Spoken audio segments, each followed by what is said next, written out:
সালথায় typhoid টিকাদান ক্যাম্পেইনের শুভ উদ্বোধন।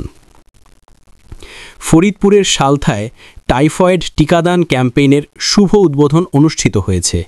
রবিবার 12 অক্টোবর সকাল 10:30টায় উপজেলা স্বাস্থ্য কমপ্লেক্সের আয়োজনে উপজেলার রামকান্তপুর ইউনিয়নের সালথা সরকারি মডেল মাধ্যমিক বিদ্যালয়ের কক্ষে এ উদ্বোধনী অনুষ্ঠান অনুষ্ঠিত হয়। উপজেলা স্বাস্থ্য ও পরিবার পরিকল্পনা কর্মকর্তা ডাক্তার শাহিনুল ইসলাম এর সভাপতিত্বে অনুষ্ঠানে প্রধান অতিথি হিসেবে উপস্থিত থেকে টিকাদান কার্যক্রমের উদ্বোধন ঘোষণা করেন উপজেলা নির্বাহী অফিসার ভারপ্রাপ্ত মোহাম্মদ মামুন সরকার। উদ্বোধনী বক্তব্যে তিনি বলেন, টাইফয়েড জ্বর হলে জীবনের ঝুঁকি থাকে এবং মৃত্যুহারও অনেক বেশি। সেই ঝুঁকি থেকে জনগণকে সুরক্ষিত রাখতেই এই টিকাদান কার্যক্রম হাতে নেওয়া হয়েছে। অনেকের মনে টিকা নিয়ে ভয়ভীতি থাকে, এটি নিলে পার্শ্ব প্রতিক্রিয়া হতে পারে কিনা। আমরা সবাইকে আশ্বস্ত করছি, এই টিকা আন্তর্জাতিকভাবে পরীক্ষিত এবং এতে কোনো ধরনের পার্শ্ব প্রতিক্রিয়া নেই।